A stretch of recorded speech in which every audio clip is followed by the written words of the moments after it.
Assalamualaikum warahmatullahi wabarakatuh. Alhamdulillahi wa kafa wassalatu wassalamu ala rasulillah Mustafa Muhammadin sallallahu ala alihi wa ashabihi wa man tabi'ahum bi ihsanin ila yaumiddin.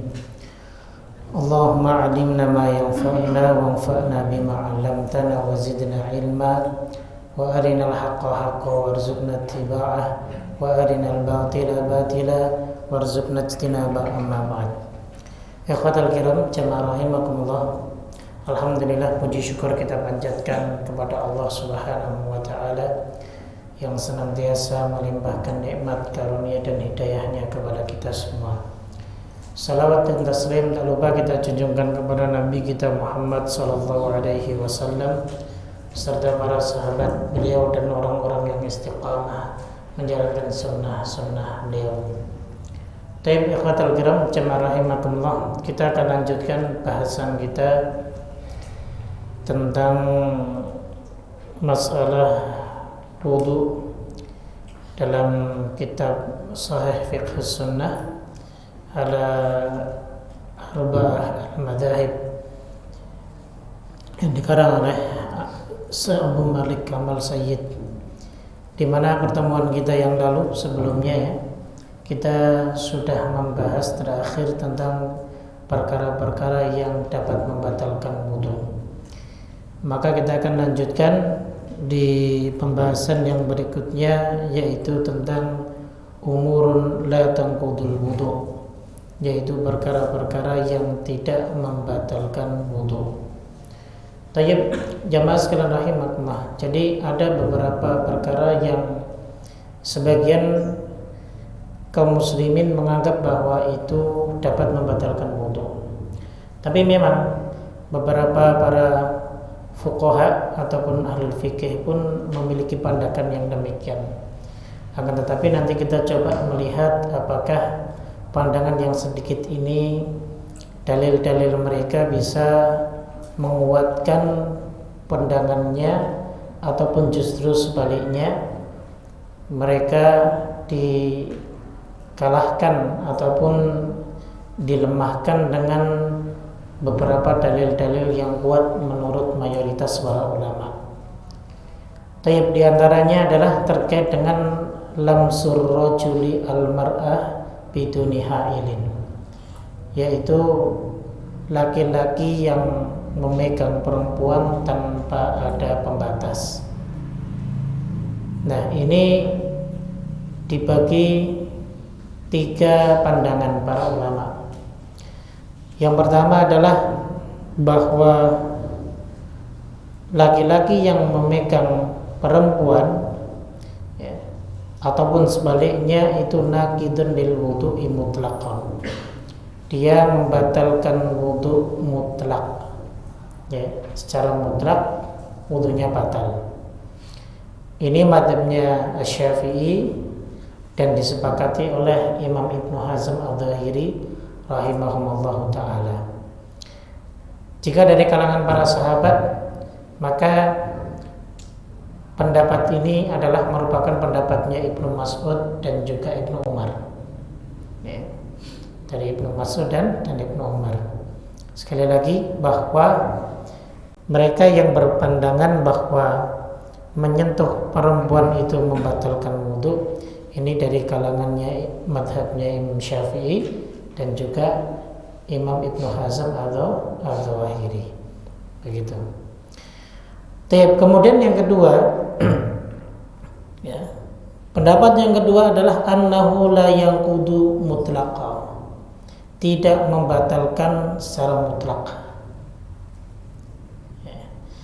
Nah, ini pendapatnya madhabnya Abu Hanifah, kemudian Muhammad bin Hasan Asy-Syaibani, dan dari kalangan sahabat hal ini merupakan pendapatnya Ibnu Abbas radhiyallahu taala anhuma. Ya. Kalau dari kalangan tabi'in ya, ada Tawus, ada Imam Al-Hasan Al-Basri, kemudian Atha bin Abi Rabah rahimahumullahu taala. Dan pandangan ini pun diambil oleh Syekhul Islam Ibnu Taimiyah rahimahullahu taala dalam Majmu' Fatawa beliau menyatakan bahwa laki-laki yang menyentuh perempuan ketika ia dalam keadaan berwudu itu tidak batal wudunya. Ya. Dan dalam kitab inilah pendapat yang paling kuat dari pendapat yang lainnya. Dikatakan wa huwa rajih, pendapat yang paling rajih. Itu pendapat yang kedua. Kemudian yang ketiga menyatakan bahwa annal massa yanqudu idza kana bi syahwatin. Jadi menyentuh itu dapat membatalkan jika diikuti dengan syahwat. Nah, ini merupakan pendapatnya madhabnya Imam Malik dan salah satu pendapatnya Imam Ahmad yang masyhur ataupun yang dikenal. Jadi kalau dia menyentuh tanpa syahwat ya tidak batal. Tapi jika dia menyentuh dengan syahwat maka dia batal, begitu. Nah, jamaah rahimakumullah, dari ketiga pandangan ini sebenarnya kembali kepada satu ayat dalam surat An-Nisa di ayat yang ke-43 ketika Allah Ta'ala berfirman aula mastumun nisa'a falam tajidu ma'an fatayammamu sa'idan thayyiban, atau di antara kalian memegang perempuan lamastum. Ya. Makna lamastum di sini ya, yang dinyatakan oleh Ibnu Mas'ud dan Ibnu Umar ya adalah yang memegang seperti memegang biasa. Madunal jima, dia maknanya itu bukan bersetubuh. Ya. Jadi memegang ya memegang seperti ya kita memegang tangan perempuan ataupun memegang anggota tubuh perempuan. Itu kata Ibnu Mas'ud dan Ibnu Umar, makna lamastum. Ya. Lakin akan tetapi khalafahuma khibrul ummah Ibnu Abbas radhiyallahu taala anhuma. Akan tetapi hal ini diselisihi oleh khibrul ummah. Siapa beliau? Ibnu Abbas radhiyallahu taala anhuma. Kata Ibnu Abbas bahwa makna lamastum ya, terkadang disebut dalam Al-Quran dengan kalimat al-lamsu ataupun al-massu ataupun al-mubasyaratu, itu artinya satu, yaitu al-jima, bersetubuh ya. Maknanya jima. Jadi ya, makna lamastum di dalam surat An-Nisa ayat 43 ataupun dalam surat Al-Maidah ya ayat yang ke-6 ya. Maka kalimat lamastum ini adalah bersetubuh. Maksudnya aula mastumun nisa artinya adalah atau ketika kalian menyetubuhi istri-istri kalian. Jadi bukan memegang tapi menyetubuhi istri-istri kalian. Jadi begitu ya. Dan jelas wala syakka anna tafsirahu muqaddam ala ghairi. Kalau kita kembali kepada tafsirnya Ibnu Abbas, para ulama tentunya lebih condong kepada beliau daripada yang lainnya. Ya. Karena Ibnu Abbas ini memiliki keutamaan, di antaranya saat di mana Rasulullah SAW mendoakan beliau, Allahumma faqihhu fiddin wa 'allimhu ta'wil. Ya Allah, fahamkanlah dia tentang ilmu agama dan ajarkanlah ia takwil, maksudnya tafsir. Makanya para ulama lebih condong kepada pandangan Ibnu Abbas, tafsirnya Ibnu Abbas dibanding ya tafsirnya Ibnu Umar, pandangan Ibnu Umar ataupun Ibnu Mas'ud dan yang lainnya dari kalangan sahabat yang lainnya, begitu. Kemudian thumma inna fil ayah nafsaha dalilan alaihi, dan ya ayat yang sama itu yang menjadi dalil bagi yang berpandangan bahwa ya menyentuh wanita itu tidak membatalkan wudu. Ya, sekali lagi makna lamastum di sini adalah bersetubuh, bukan hanya memegang saja. Ya, tayyib.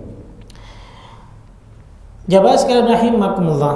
Kemudian ada beberapa alasan-alasan yang menguatkan pandangan bahwa menyentuh perempuan itu tidak membatalkan wudu.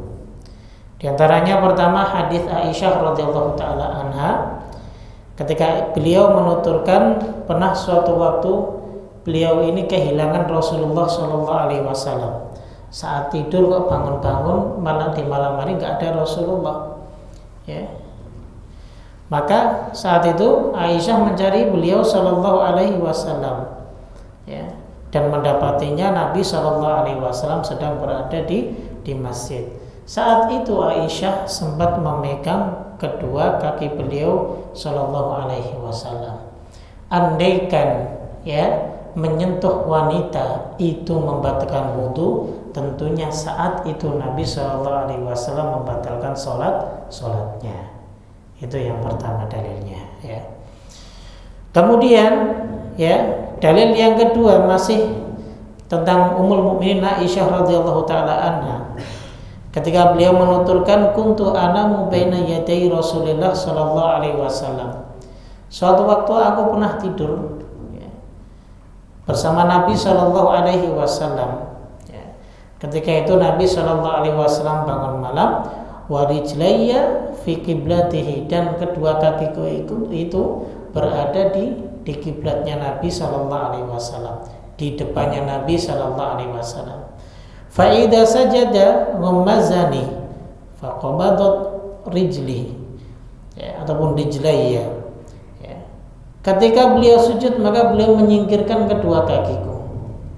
Jadi tentunya di sini Nabi Shallallahu Alaihi Wasallam memegang kaki Ummul Mukminin Aisyah radhiyallahu taala anha. Ya. Makanya ya, dari dalil ini ataupun hadis ini ya, para ulama menyimpulkan bahwa menyentuh perempuan itu tidak membatalkan wudu, sebagaimana yang pernah dilakukan oleh Nabi Shallallahu Alaihi Wasallam ketika beliau sholat malam. Andaikan itu membatalkan wudu, tentunya Nabi Shallallahu Alaihi Wasallam akan membatalkan sholatnya pada saat itu. Itu dalil yang kedua untuk menguatkan pandangan bahwa menyentuh wanita itu tidak batal wudunya. Kemudian yang ketiga, ya. Dalil yang ketiga adalah qad kanal muslimuna daiman ya yamassuna nisa'ahum.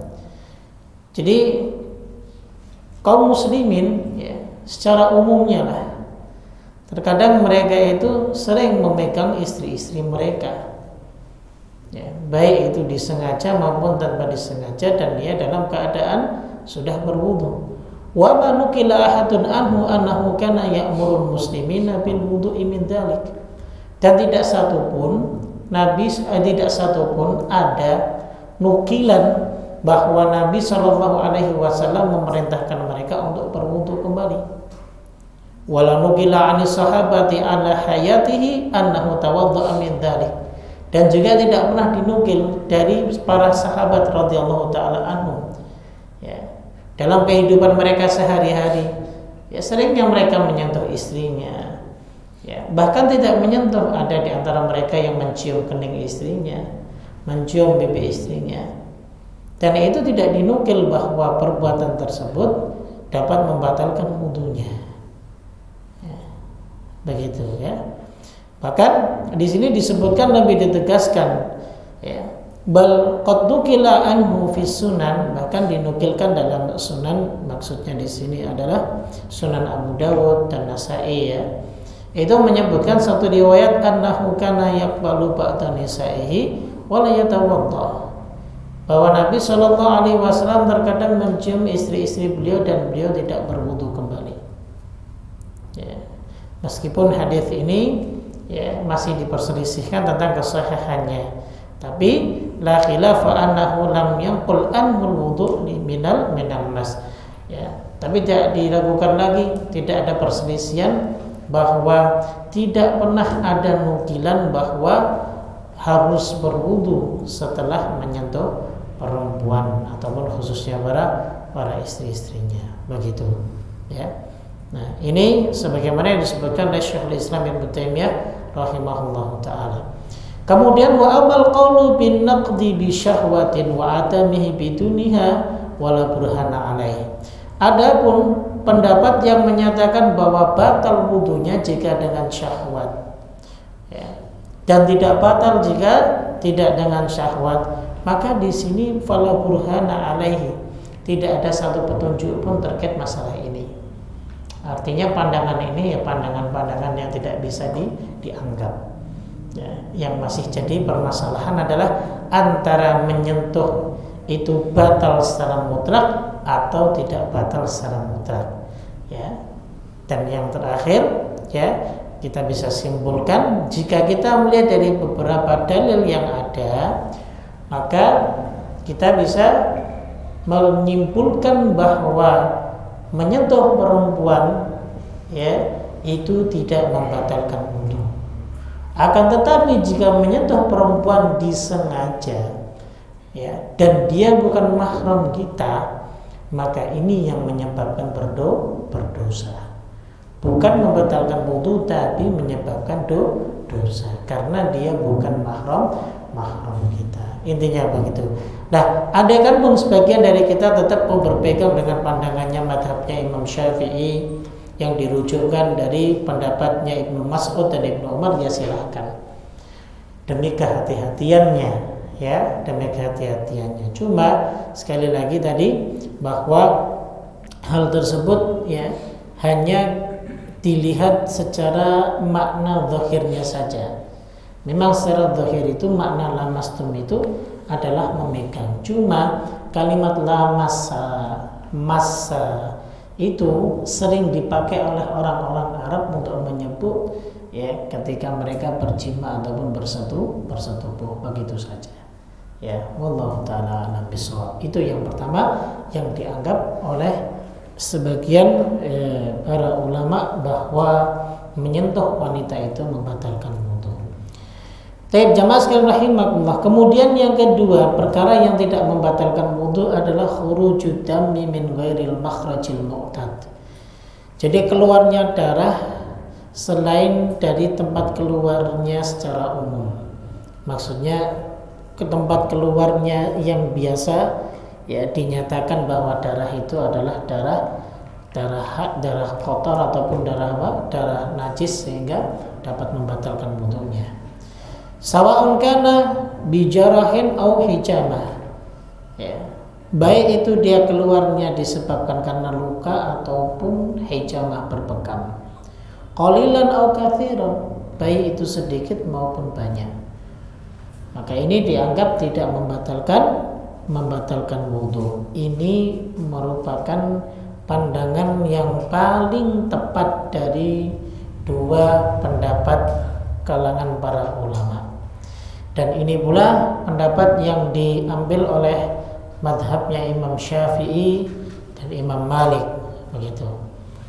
Adapun Abu Hanifah mengatakan bahwa keluarnya darah itu dapat membatalkan wudu begitu ya.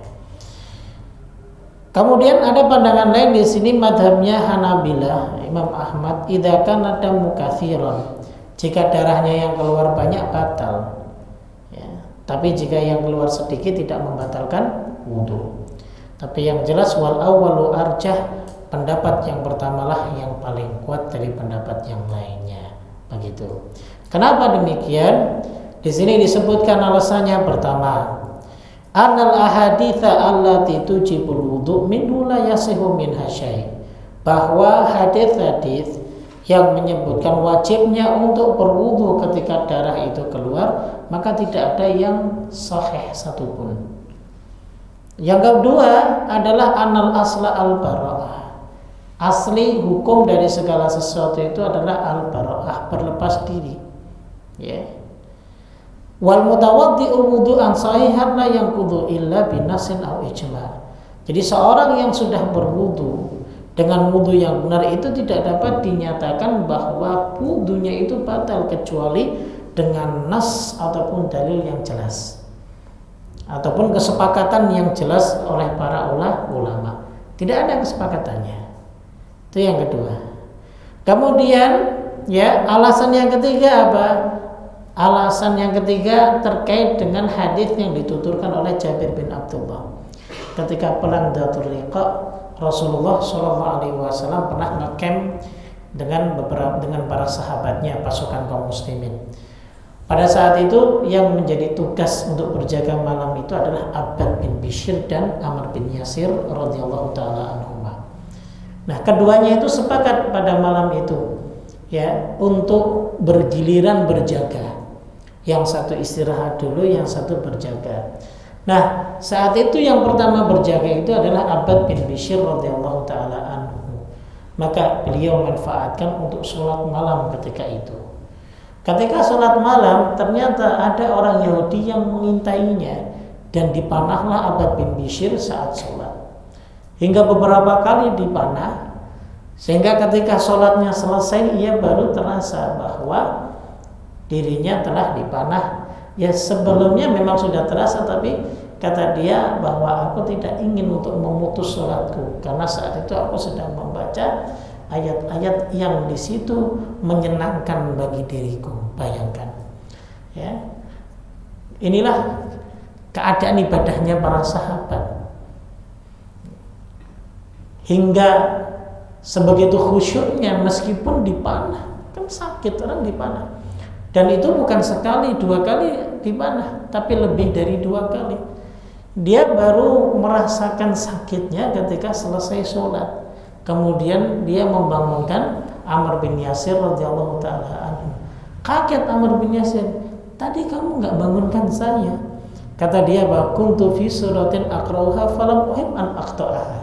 Saat itu aku sedang baca satu surat yang dimana aku senang sedang membaca surat itu dan aku tidak ingin memutusnya. Masya Allah, tahu darah bercucuran, tapi dia tidak merasakannya karena saat itu dia sedang merasakan, sedang berkhulwat dengan Allah Subhanahu wa ta'ala.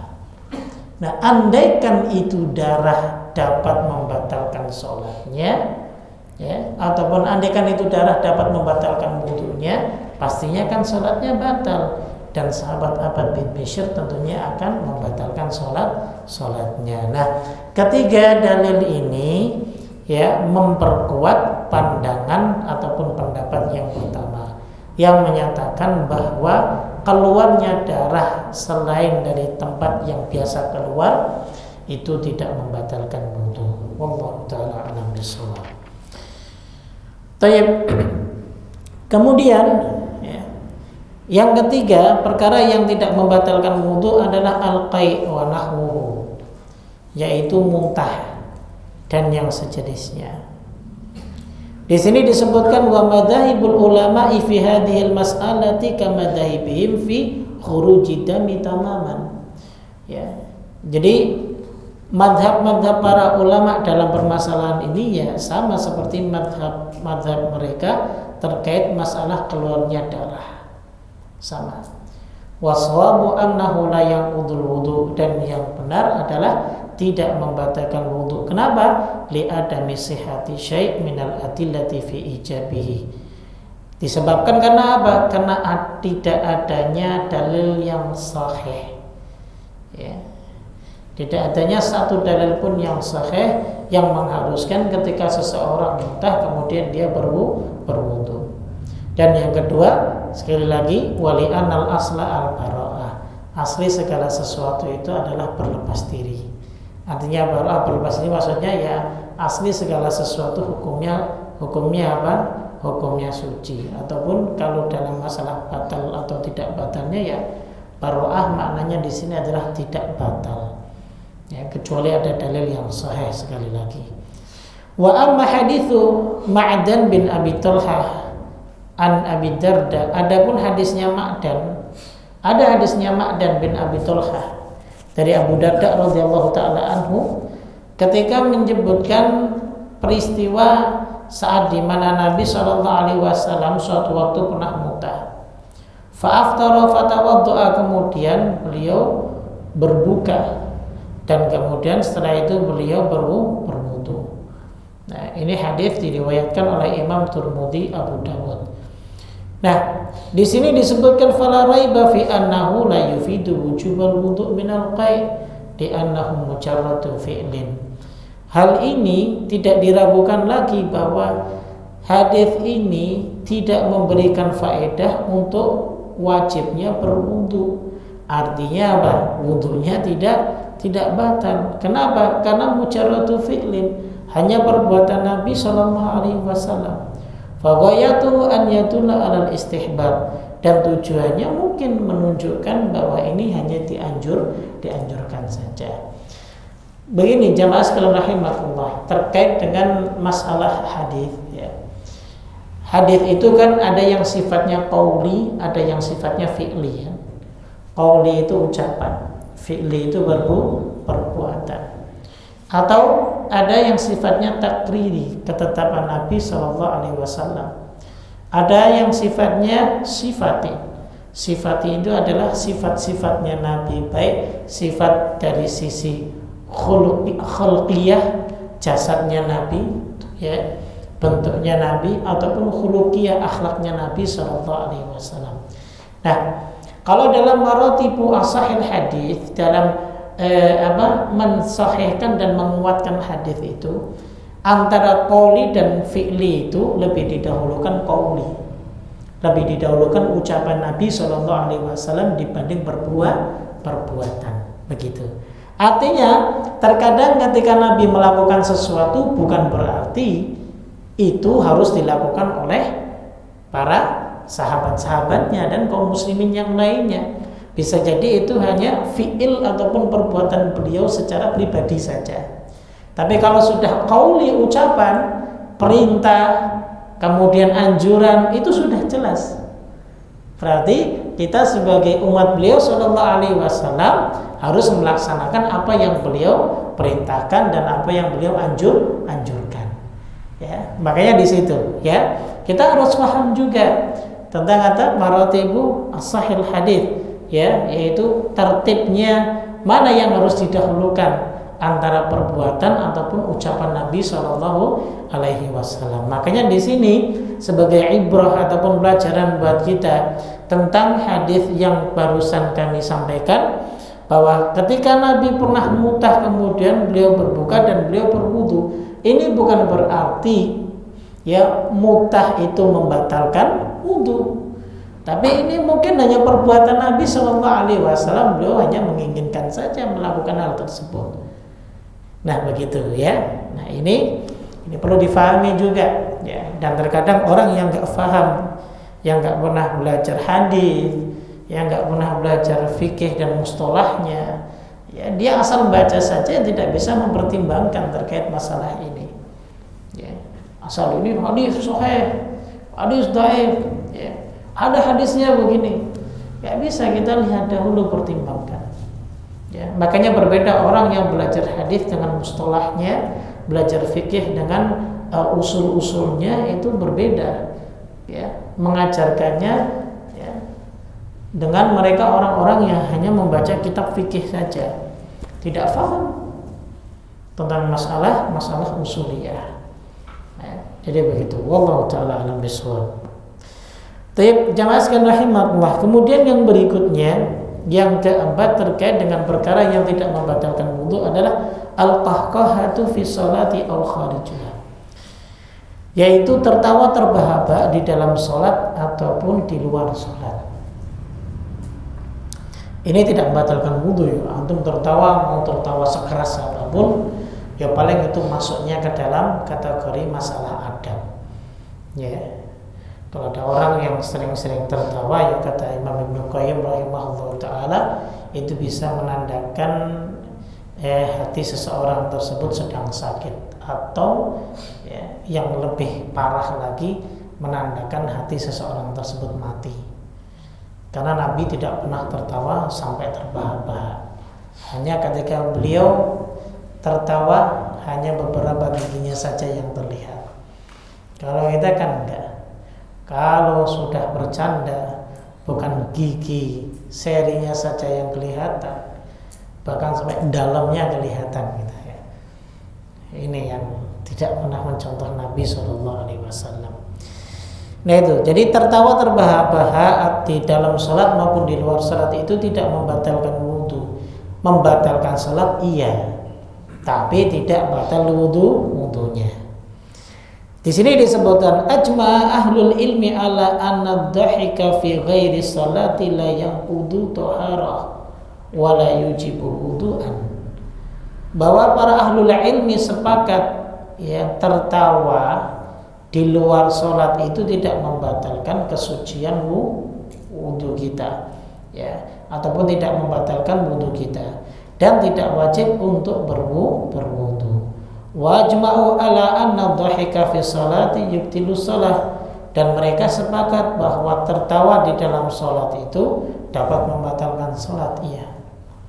Waqtalafu fi naqdil wudhu'i minad dhahik fi sholat, dan mereka ada yang diperselisihkan terkait batalnya wudhu ketika tertawa di dalam sholat.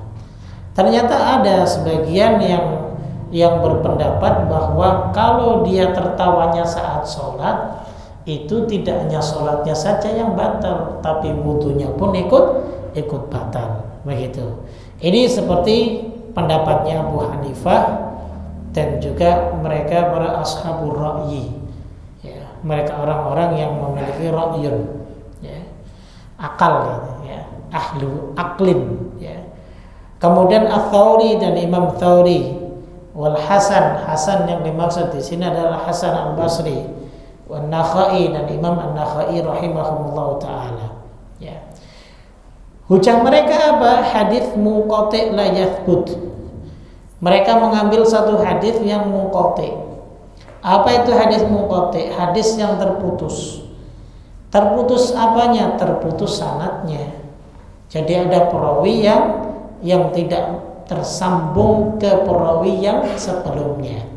Begitu, ya. Wa huwa haditsu Abi Aliyah, hadisnya Abu Aliyah. Anna rajulan dharirul basar. Ada seseorang yang buta. Ja'a wa nabiyyu yusalli bin nas. Dia datang dan Nabi saat itu sedang sholat dengan jamaah yang lainnya. Fataradda fi hufratin fil masjid. Kemudian dia kakinya masuk ke lubang di dalam masjid, ada masuk. Fadhaika tawaifu minal qaum. Sebagian melihat tertawa. Fa amara Rasulullah sallallahu alaihi wasallam, maka Rasulullah memerintahkan man dhahika an yu'idal wudu'a was shalah. Siapa yang tertawa tadi, maka hendaklah dia mengulang wudunya dan mengulang sholatnya. Sekali lagi, ini disebutkan oleh para ahlul hadis, sanadnya yang membawakan hadis tersebut dhaifun jiddan, sangat lemah sekali. Ya, ini dikeluarkan oleh Daruqutni dan Ibnu Adi. Tapi sekali lagi, hadis ini munqati'. Ya, munqati' itu tidak diketahui sampai kepada sahabat atau tidak. Ya, sampai kepada sahabat ataupun tidak, sehingga ini tidak bisa dijadikan hujah, apalagi untuk menghukumi batal tidaknya sholat. Sekali lagi, hati-hati jamaah, untuk membatalkan sholat itu ya, itu harus ada hujah ataupun alasan yang kuat. Jangan sampai ada seseorang membatalkan sholatnya sendiri tanpa ada alasan. Hati-hati ya. Ini bisa masuk ke dalam kategori ya, orang yang istihza dalam sholatnya, mengolok-olok saat dia sholat. Kenapa? Karena tidak ada alasan yang syar'i untuk dirinya membatalkan sholatnya. Ada orang yang demikian ya, maka perlu hati-hati ketika kita sholat. Nanti kita akan bahas terkait masalah sholat insyaallah ta'ala.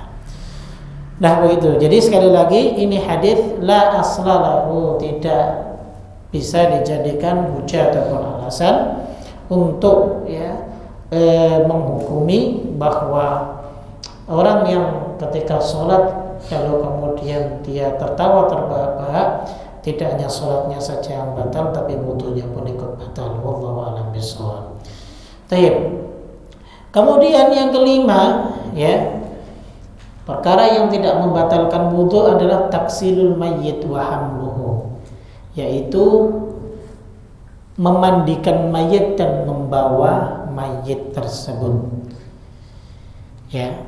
Di sini disebutkan man ghassala mayyitan aw hamalahu fala yantaqidu wudu'uhu. Barang siapa yang memandikan mayit atau membawa mayit tersebut, maka wudu seseorang tersebut tidak batal. Ala rajih, ini pendapat yang paling kuat. Lakin istahabba ba'du ahli ilmi liman ghassala mayyitan, akan tetapi dianjurkan anjuran bagi sebagian ahlul ilmi untuk siapa saja yang memandikan mayit au yaktasila waliman hamalahu, ataupun ayaktasila hendaklah dia mandi, waliman hamalahu, dan barang siapa yang membawanya an yatawaddoa hendaklah ia berwudu. Ini kembali kepada hadis dari Abu Hurairah radhiyallahu taala anhu bahwa sesungguhnya Rasulullah sallallahu alaihi wasallam pernah bersabda, man ghassala mayyitan falyaktasil. Barang siapa yang memandikan mayit maka hendaklah ia mandi. Wa man hamalahu falyatawaddo, dan barang siapa yang membawanya maka hendaklah ia berwudu. Ini hadis diriwayatkan oleh Imam Abu Dawud dan Tirmidzi. Sebagian mengatakan hadis ini hasan. Cuman di sini dikatakan insahal hadis. Jika hadis ini sahih dan benar, ya silakan kerjakan. Ya, jadi sifatnya hanya anjuran, bukan kewajiban. Begitu. Ya, jadi begitu. Dah. Ini yang kelima. Ya. Kemudian yang keenam adalah syakul mutawaddi fil hadath. Ragu-ragunya orang yang sudah berwudu, ya, apakah dirinya itu berhadas ataupun tidak.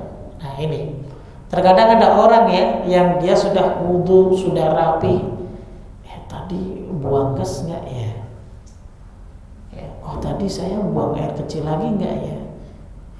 Jadi dia syak, ragu-ragu. Nah di sini disebutkan man tawadda'a wudu'an sahihan, barang siapa yang dia telah berwudu dengan benar, thumma syakka hal ahdatha amla, kemudian dia merasa ragu apakah dia berhadas atau tidak, fahuwa bakin ala asli ma'aikona bihi minat tahara hatta yukina bil hadath.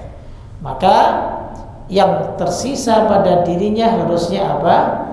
Asalnya dia itu suci, ya suci. Ya. Jadi sebuah keadaan itu tidak akan bisa berubah kecuali ketika diyakini hal itu berubah. Tapi kalau masih syak ataupun ragu-ragu, maka tidak mengubah dari keadaan dia yang semula. Kalau kaidah usul fikihnya apa? Al aslu baqa'u makana ala makana. Asal segala sesuatu itu ya baqin, sebagaimana keadaan dia yang semula. Begitu. Sehingga Pak yadhharu, ya, benar-benar nampak wuduhan secara jelas, ya, sesuatu yang dapat mengubah keadaan dirinya.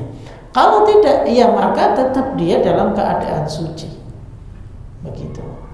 Ya. Tidak bisa langsung kemudian aneh syak nih, udah deh aneh balik wudu. Ya silahkan untuk menguatkan. Tapi kalaupun tidak kembali wudu itu tidak mengapa, karena keraguan-raguan itu tidak bisa mengubah keadaan yang sebelumnya. Wallahu taala alam bissawab. Ya, tayyib. Nah, ini jamaah sekalian rahimakumullah, ya, 6 hal terkait dengan perkara-perkara yang sering dianggap memang karena ada sebagian para ulama yang berpandangan bahwa ini membatalkan wudu, tapi ternyata ada alasan-alasan yang lebih kuat lagi yang menyatakan bahwa hal tersebut tidak membatalkan wudunya. Ya, wallahu taala a'lam bishawab. Baik, karena hampir isya, mungkin saya hentikan pada pembahasan ini tadi yang terakhir, karena memang sudah selesai. Insyaallah pertemuan yang berikutnya akan kita bahas tentang perkara terkait dengan anjuran-anjuran bagi seseorang untuk berwudu. Dalam keadaan apa saja sih dia dianjurkan untuk berwudu? maka kita akan bahas pada pertemuan berikutnya. Wallahu a'lam bishawab. Mungkin ada yang perlu didiskusikan, tafadhol. Saya ingin menjawab dulu pertanyaan yang sebelumnya terkait dengan doa setiap membasuh, ya, membasuh tangan ada doanya, kemudian membasuh muka dan kepala semua ada doanya. Ternyata ini dinukil oleh Ar-Rafi'i, salah satu ulama dari madhabnya Imam Syafi'i. Cuma hal ini tidak sampai kepada Imam Syafi'i, sebagaimana disebutkan oleh Al-Imam Ibnu Hajar Al-Asqalani rahimahullah ta'ala dalam kitab Al-Ubab. Beliau menyatakan bahwa doa-doa ya yang terkait dengan saat membasuh anggota tubuh itu tidak sampai kepada Imam Syafi'i rahimahullah ta'ala, dan juga tidak pernah datang dari Nabi SAW. Bahkan kata Imam An-Nawawi rahimahullah ta'ala dalam Al-Majmu' Syarhul Muhadzab, beliau menyebutkan bahwa adapun doa-doa asna al-wudu, doa-doa di tengah-tengah wudu seperti ketika membasuh tangan ada doanya, membasuh kepala ada doanya, walam yaji anin Nabi sallallahu alaihi wasallam, ini tidak pernah datang dari Nabi sallallahu alaihi wasallam. Jadi artinya kalau memang tidak pernah datang dari Nabi sallallahu alaihi wasallam, dan juga bahkan dari Imam Syafi'i sendiri tidak pernah menyebutkan hal tersebut, ya sehingga tidak perlu bagi kita untuk mengamalkannya. Tapi hakikatnya ketika kita membasuh tangan kita, membasuh kepala kita, membasuh muka kita, ini kan sudah ada hadis umumnya yang menyebutkan bahwa setiap basuhan itu akan menggugurkan dosa-dosa kita. Jadi begitu, tanpa harus berdoa pun dengan sendirinya itu sudah bisa menggugurkan dosa-dosanya. Wallahu ta'ala a'lam bishawab. Begitu. Baik, ada yang didiskusikan, silahkan.